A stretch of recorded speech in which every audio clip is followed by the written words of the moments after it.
Mga minamahal ko pong mga taga-Barangay 705, palakpakan po natin ang ama ng lungsod ng Maynila, Yorme Isko Moreno Dumagoso, kasama po ang ating buting Vice Alcalde, Vice Mayor Chi Atienza. Muli po, palakpakan po natin, Yorme Isko Moreno Dumagoso at Vice Mayor Chi Atienza.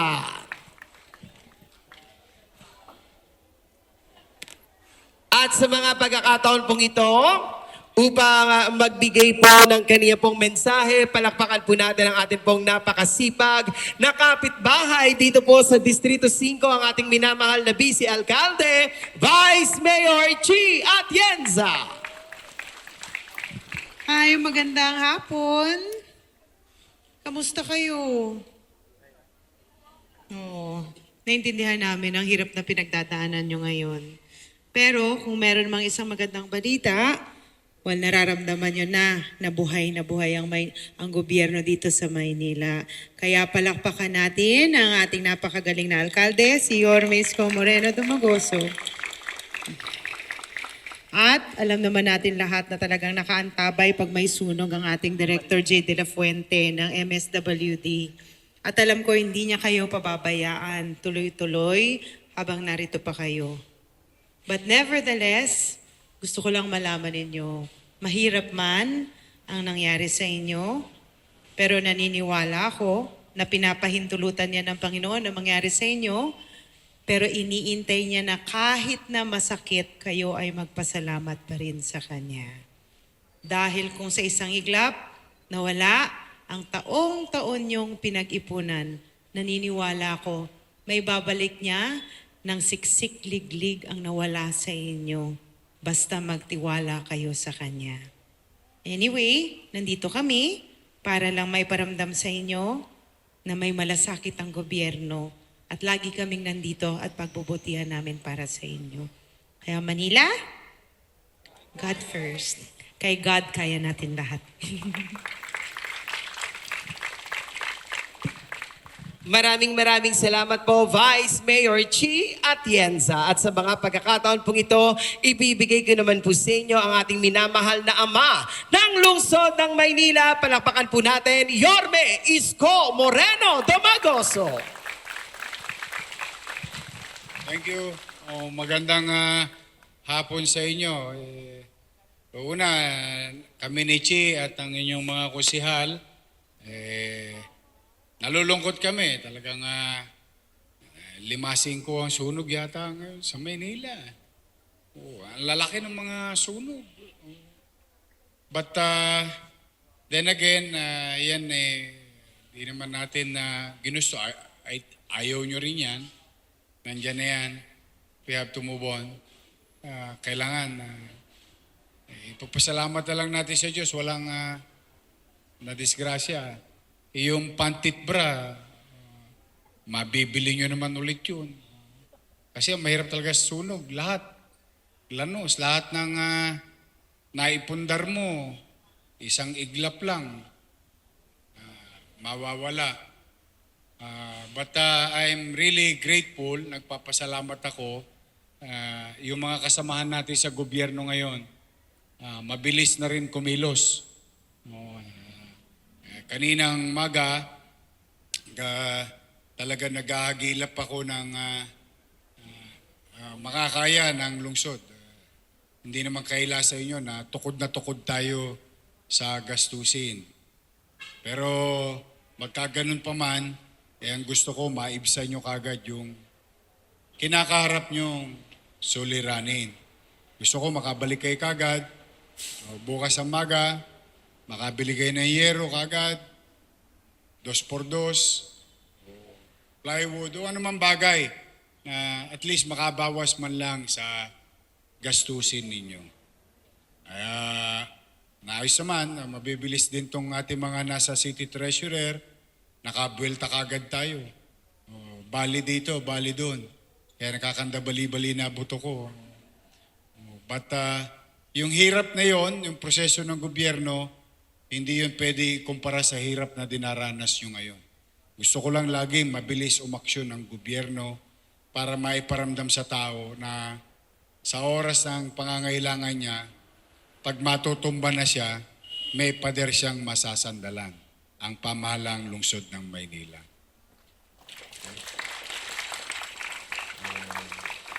70 plus families plus yung na water damage, yung single. Huwag kayong mag-alala, yung sa mga nasunugan, ang bawat isa sa inyo tatanggap ng 15,000 pesos. Hindi siya sapat sa nawala sa inyo, pero at least kahit papaano, makakabili kayo kagad ng mga kakailangan. Plus yung iba pang bagay, ito tumulong sa atin ng DSWD. Tapos ito naman, MDSW, yung atin. So dalawang social welfare, isang nasyonal, isang lokal.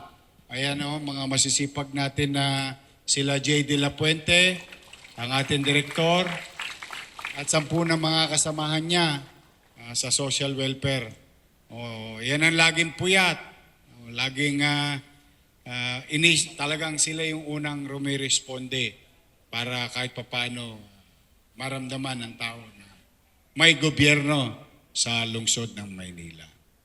So muli, mag-iingat kayo. Teka muna, meron ba dito mga senior citizen? Yan, mga senior citizen. Meron akong medyo rin dagdag na magandang balita sa inyo. Sa District 5, Agis. Magkakaalam-alam na. Special sa akin yung mga senior citizen. Bukas, start na ng bigayan ng allowance sa District 1 and 2. Sa Anuebe, District 3 and 4. Sa Agis, District 5 and 6. Para sa buwan ng July, August at September. Yung panahon ko. Kaya lamang, may utang ng Maynila sa mga senior citizen. Ano yun? Abril, Mayo, Hunyo. At nung panahon na yun, isang bulig, medyo gatmabi. Binago lang yun dahil maghahalalan. Pero nagpapasalamat pa rin ako sa aking mga lolo't lola. Hindi sila nagpasilaw. Naalam nila kasi may purpose kung bakit tinaasan. Ako naman, at least inaamin ko sa inyo, ibinalik ko lang sa tama kung ano yung kaya. Kaya ang importante, matanong ko lang yung mga lolo't lola ko, anong gusto nyo? Isang bulig, pero walang bigayan? O 500 pero totoo?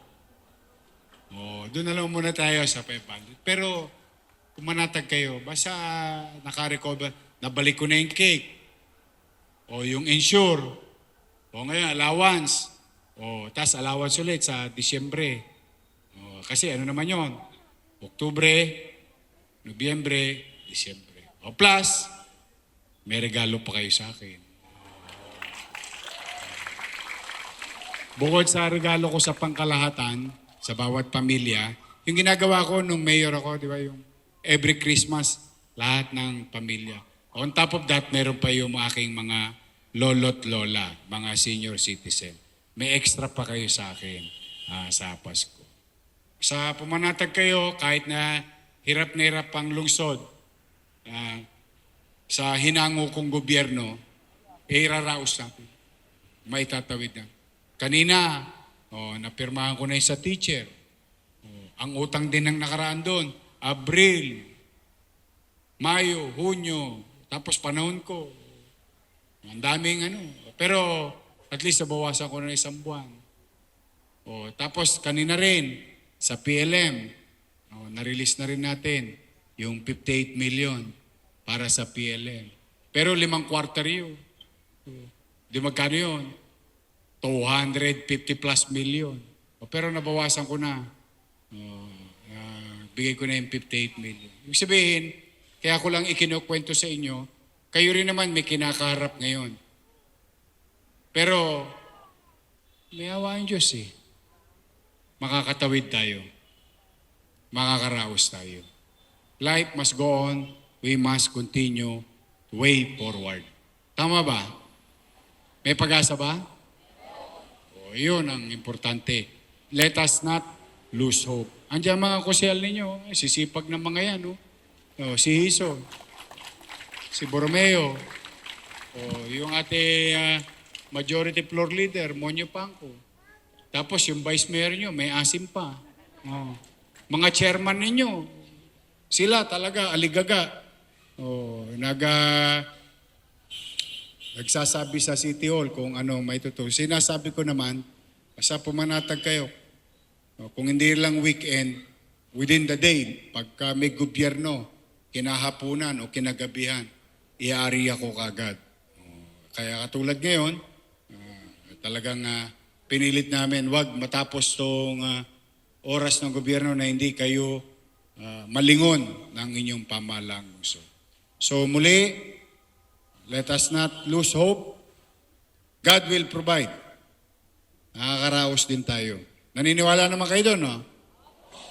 Makakatawid tayo. Nakatawid nga tayo ng pandemya eh. Mas delikado yun. Yung pantegi yun. Pero iraos natin. Habang buhay may,